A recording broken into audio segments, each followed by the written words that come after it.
Hi, Jess. Hi. It's so nice to see you this day Right. and welcome you to the bridge. Thank Jess you. Boyce, you have a rich, wonderful, fabulous story that I think has layers that we're going to discover today. And so we're Lots just of going to layers.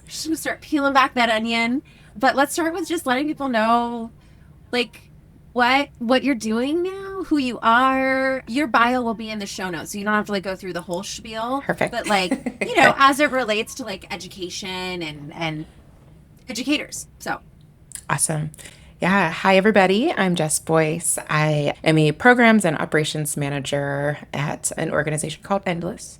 This was not planned. I happened to wear this shirt today. So, we're a nonprofit that teaches video game design specifically to underrepresented communities. So, big focus in Latin America, in the Middle East, in underserved communities in the US. So, God, it's really, really cool and can we fun. just talk about that for 30 minutes, please? Like, Yeah, right. what? Yeah, it's a really cool place to be. We kind of look at like, how students learn, how they engage, and obviously who doesn't love video games, so we kind of take that approach to it, but it's not specifically like just coding. We look at all of the other things, storytelling and art and collaboration and creativity. And really the premise there is to close the digital divide. So super, super excited to be on this team. I'm a former educator, which sounds weird to say because once an educator, always an Right? educator. So I guess I can't really say Right? former. But yeah, we'll get to all that. But my journey has led me here, and it's been such an awesome thing. So when you were in the classroom, what did you teach? And I how taught long were middle, you there? You were in middle school. yeah, middle school. So I know usually when I say middle school, people are like, ew. No, I'm a middle school teacher. And then when I say math, they're also like, ooh. So I had a double whammy. But I was in the classroom for about 10 years, and it was the absolute joy of my life.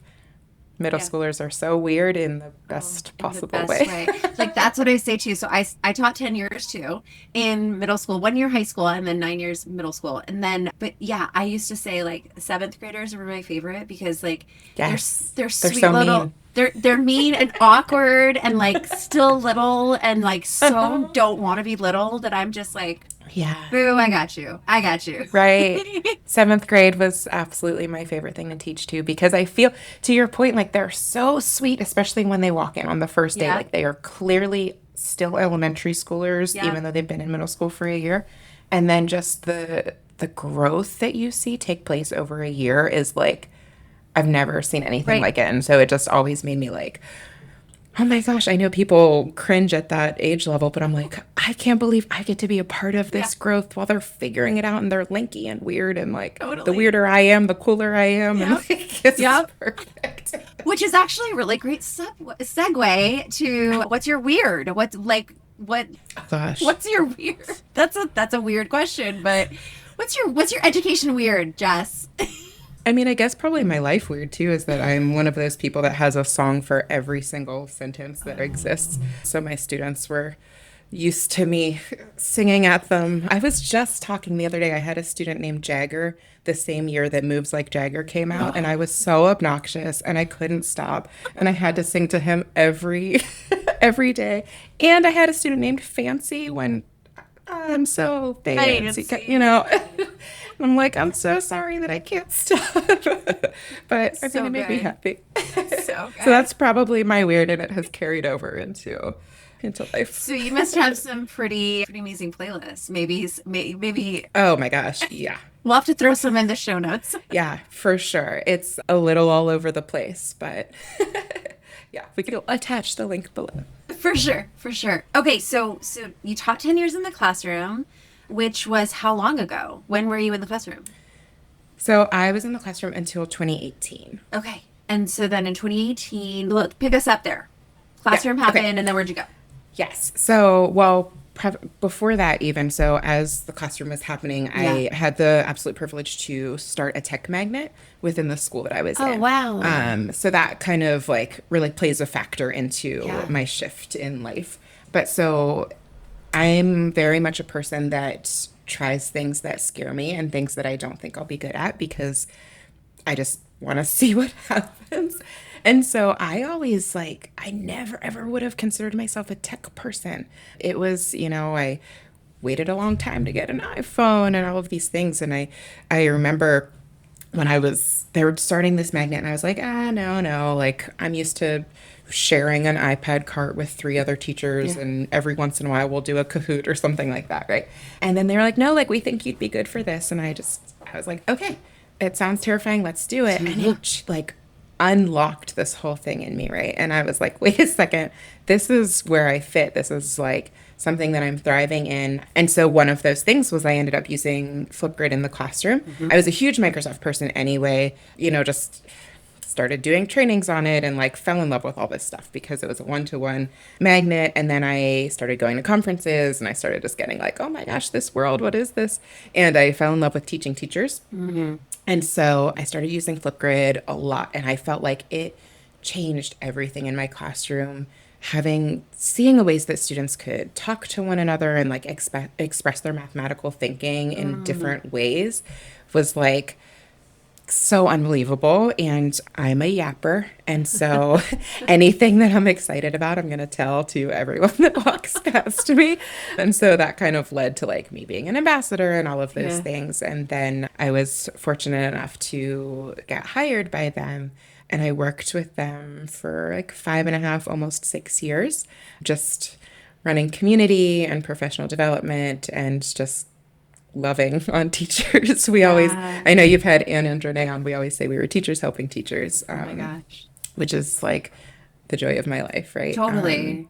Yeah. So we're kindred spirits in that. Like, yes, of course. That definitely like makes me tick. Like my heart beats for educators for sure, especially like the ones that are just coming out of credentialing programs or ones that are just in the classroom. And that's part of where the bridge came from, is just like me noticing that there's so many educators that have been in it for 2, 3, 4 years that are like not full, like their hearts are empty and they're not getting refilled. And like, there's confusion and kind of some chaos. And so it's like, well, what can we do to like breathe a little bit more life into them? And maybe a few stories could help. And so I love that. Yeah. So, okay.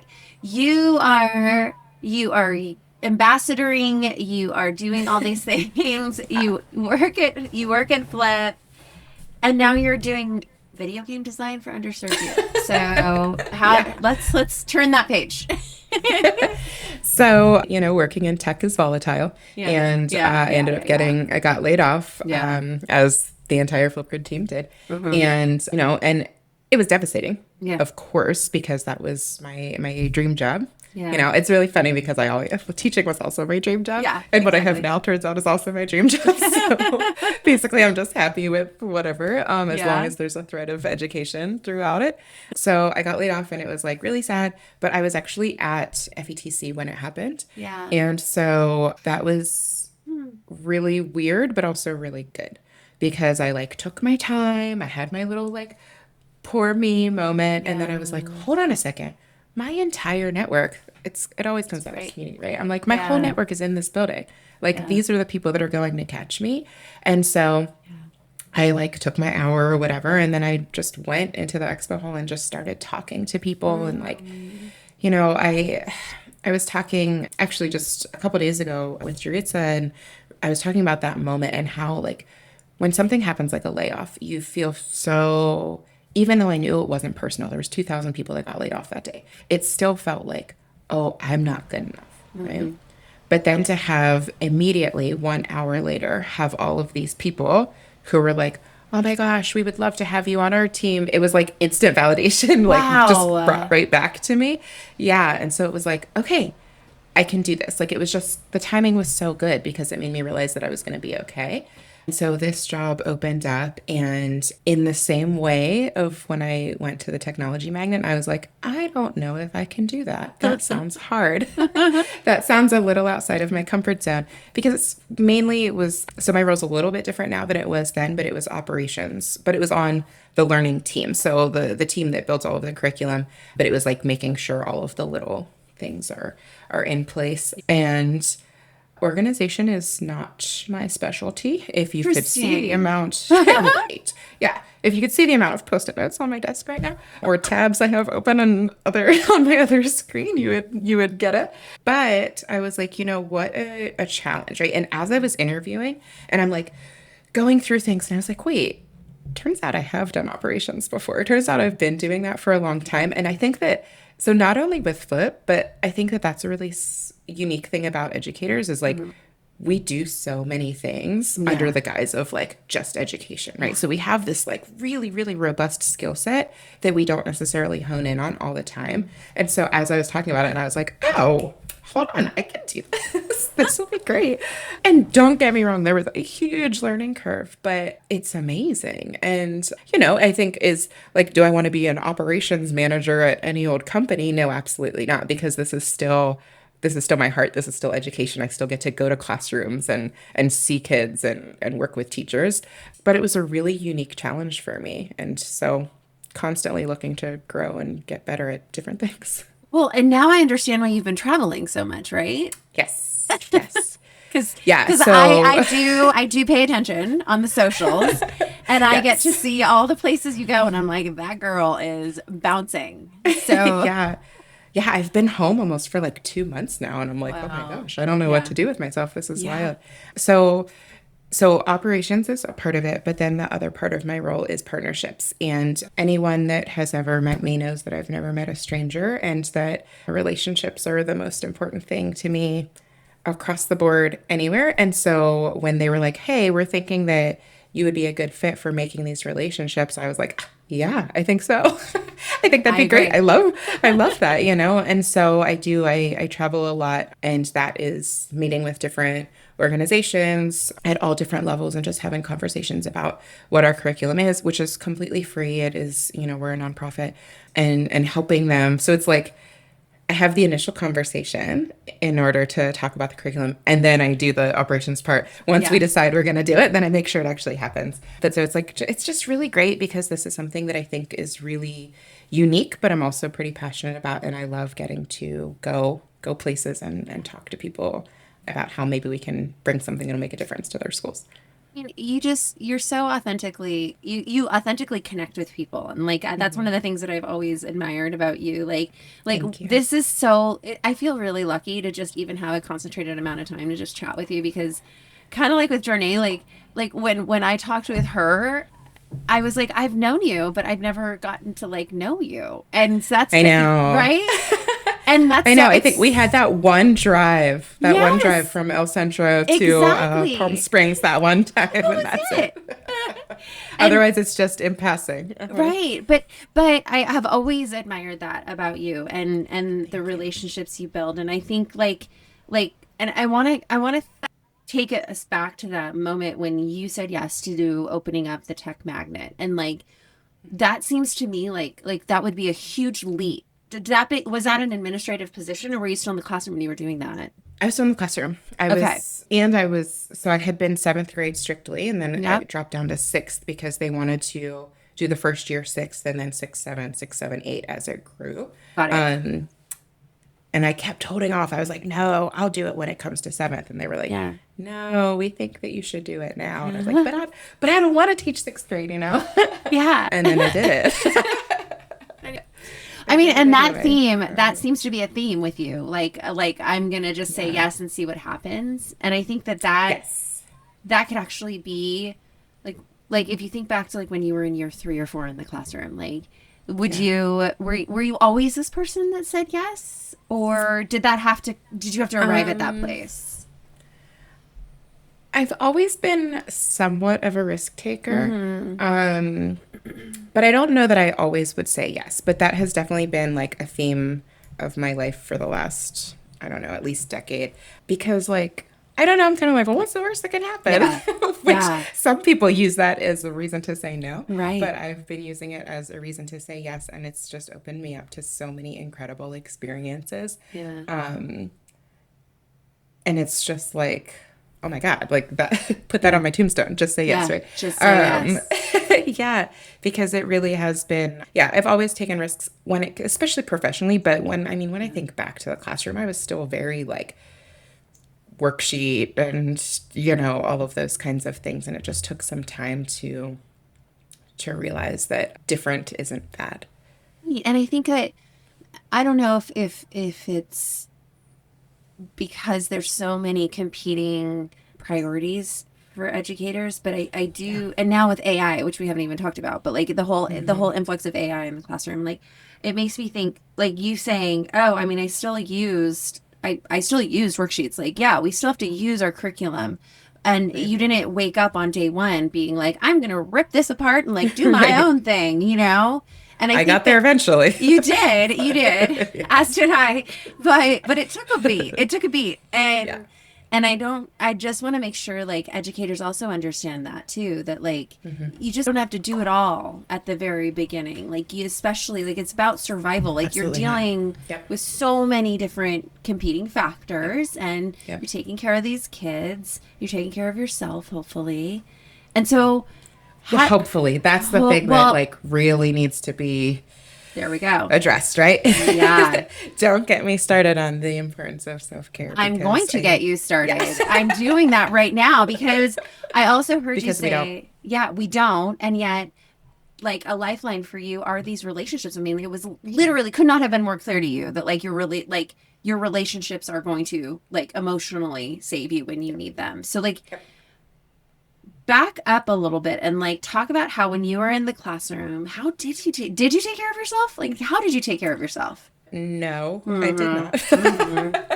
At the beginning, I did not, right? So the first few years, you're treading water, right? Yeah. Just trying to like, if you can get a breath, great. If not, you know, and then I think back even to when I first moved to Florida, I had moved like 6 months before my husband because I had taken a job at a school here and he didn't move down until he had a job, right? It just made sense. Yeah. But because I was here then completely by myself, I didn't know anyone. I would stay at work so late. I was always the last person to leave every night. Yeah. And I hit this point of like, what am I doing? You know, but I kept doing it. Like that didn't, I realized that it was weird, but like I still did it. And, you know, and as time went on, I realized that like I needed to prioritize myself. And I think that I 100% became a better teacher when I stopped taking work home with me. Oh. So there was a couple, I don't even remember what year it was, to be honest with you. But at some point I was like, oh, I'm not going to grade papers at home at all. I'm going to leave school at a reasonable time. And then it's going to be there. If it gets done, it gets done. If it doesn't, that's also okay. And when I realized that like, that actually is okay. It kind of took that power away from it. And I promise you 1,000% I became a better teacher for it. Because I was rested. I wasn't, you know, like Josh used to have to like take my laptop off my lap at 10 p.m. because I'm falling asleep while I'm doing whatever. And that's really bad. Yeah. That's really bad, you know. Yeah. So I think like having those moments of genuinely knowing that like the world's not going to end if you don't grade a paper, but your students do need you to show up for them every day. And if you're too that's not going to be beneficial for them in the long run, you know? I love that so much. And that's such a nice reframing of like the taking care of yourself, because I do think that so many of us are in this because we give, right? Like it makes us happy to give. But like when you say it the way you said it, like you give better, you give more authentically, you give more of yourself when you take care of yourself. Like that is such a, that's a really beautiful sentiment that that's my nugget to take with me into my own life here. Cause it's hard. It's hard to pause and take the time. Absolutely. Okay. So you're pausing, you're taking the time eventually. You're getting to this place. I know. So I'm kind of intrigued too, the way you said that like you are a math middle school teacher and then you started a tech magnet. So talk about your EdTech. Like what did that EdTech transition look like? Oh, it was so fun and so overwhelming. So, you know, as I mentioned, I had like sprinkles, little tiny pieces of tech. I would like, oh, let's all share an iPad and do this one thing. And I was like, okay, this is kind of cool. Like I can, you know, the students are more excited on Kahoot days or whatever. Then I said yes to this magnet. So that was like the spring and we were going to start it in the fall. And so that summer, my principal was like, okay, we're going to go to this tech conference called ISTE. And I was like, okay. That was 2015, I think. 2015. And I remember going there. And I walked in and I was like, what is this? oh my gosh, I'm so overwhelmed. There's robots, there's, like all this stuff happening. And like, I had never even been to a conference before, let my alone the gosh. biggest one. And I Yeah. was just like so overwhelmed. But I remember my biggest takeaway was, oh my gosh, my school district is so behind. Like, I just Oh. remember being like, we need to get it together. Yeah. We're behind, we're behind. And so then not only am I a say yes person, if I'm going to do something, I am going to do it all the way. And so I was like, I'm going to be the best. I'm going to know so much about tech, whatever. And like, not even in like a competitive way, Right. just that's who I am as a person. Like, I'm just like, oh, I want to become the best for me. Yeah. Right.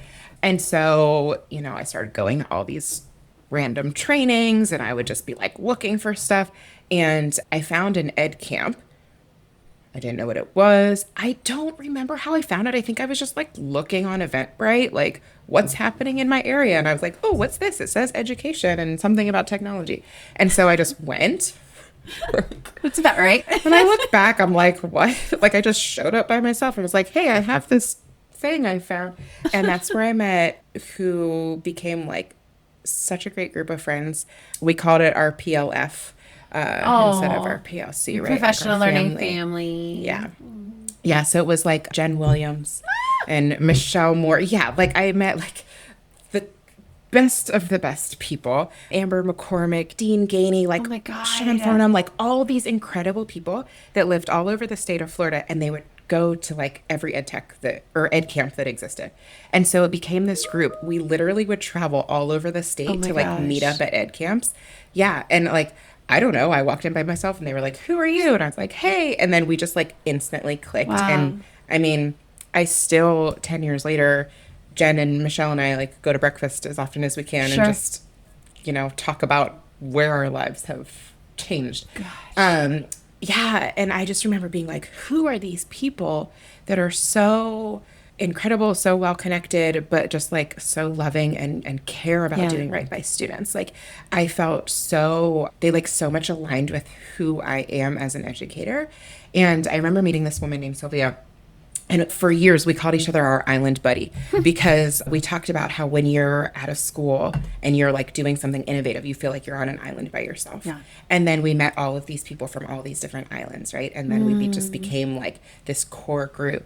And it was amazing. And it just like, I don't know, the importance of community in every sense of the word, right? Yeah. So and we had like a Voxer group and we had a Twitter group and like anything that it would be like, hey, I'm struggling with this student and here's what's happening. Can you help me? I'm not going to people in my school. I'm going to these people it was like principals and nonprofits and like bringing all these different knowledges, but like coming together, like almost like a mastermind group, right? That they all were bringing their experience and able to speak to it.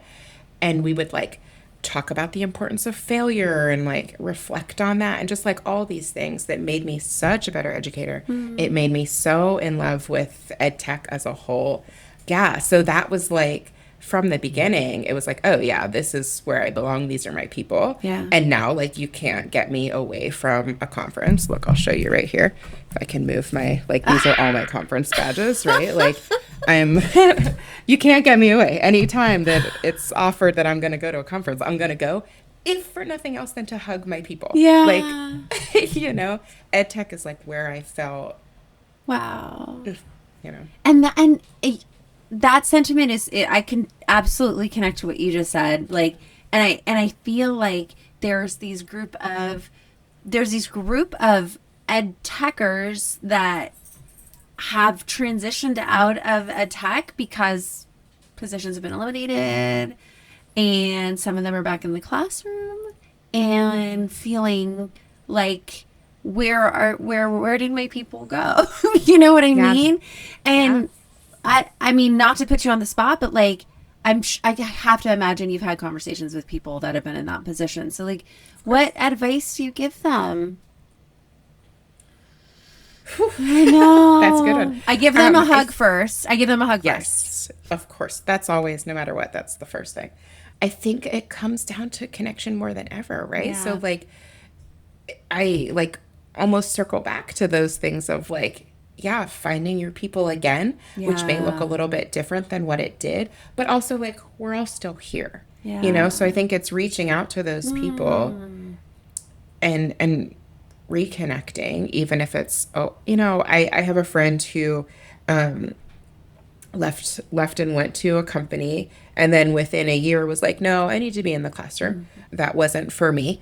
And we still just connect all the time, you Yeah. know, like just even if it's just like a, hey, here's a video I saw that made me think of you. I think those connections are kind of what like holds us up even in moments of, wait a second. Yeah. Wait a second, where am I, you know? Yeah. Oh my gosh.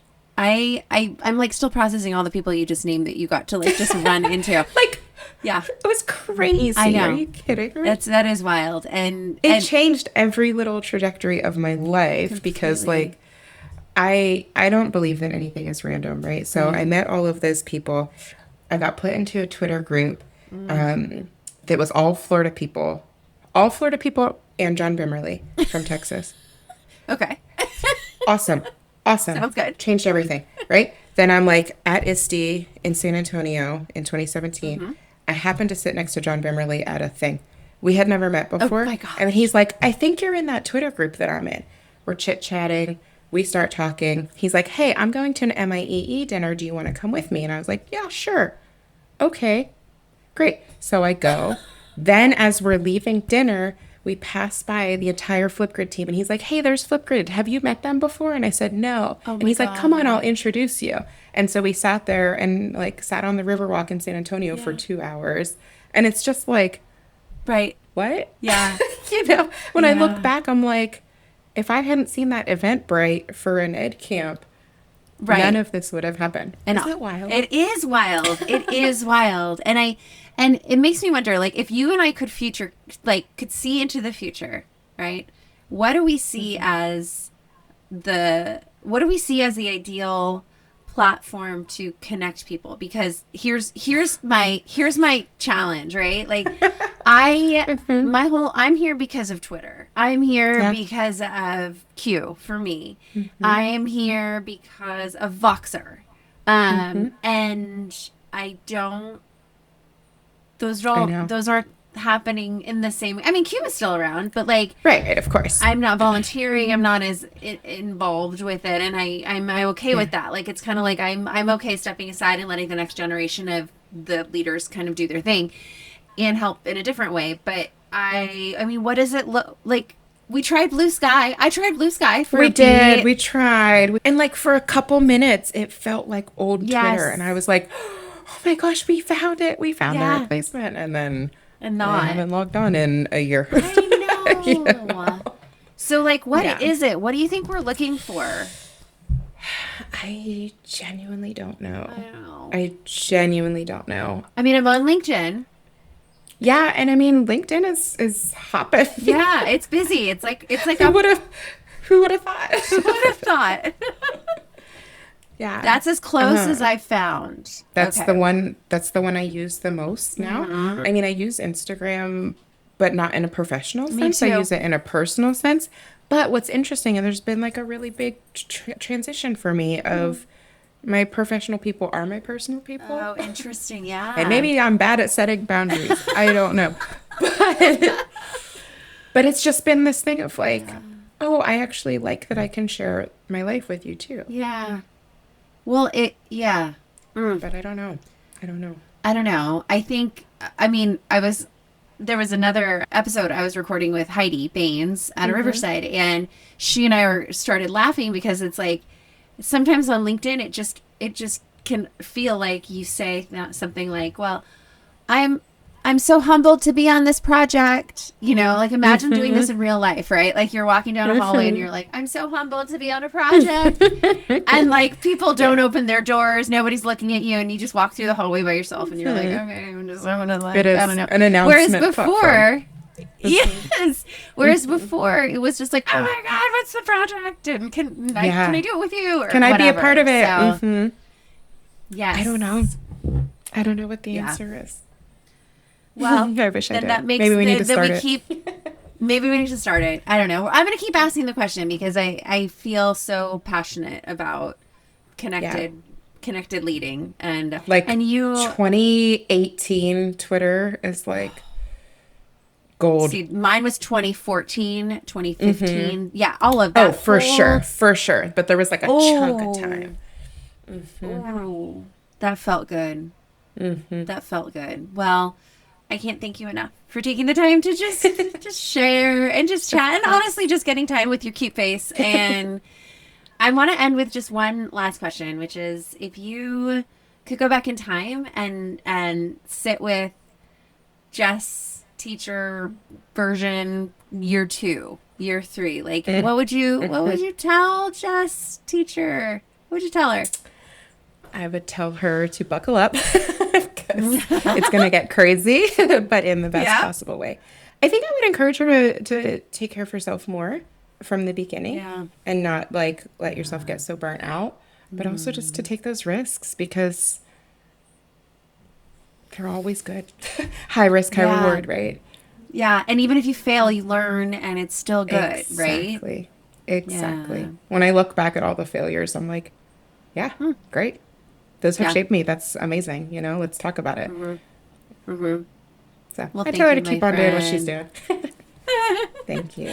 Appreciate you. And we'll put your contact info in the show notes so people know where to find you. That'd be great. And you're wonderful. Thank you, Come my be friend. my community. Come be my community. Yay! Please. Come find me. Thank you so much, Cate.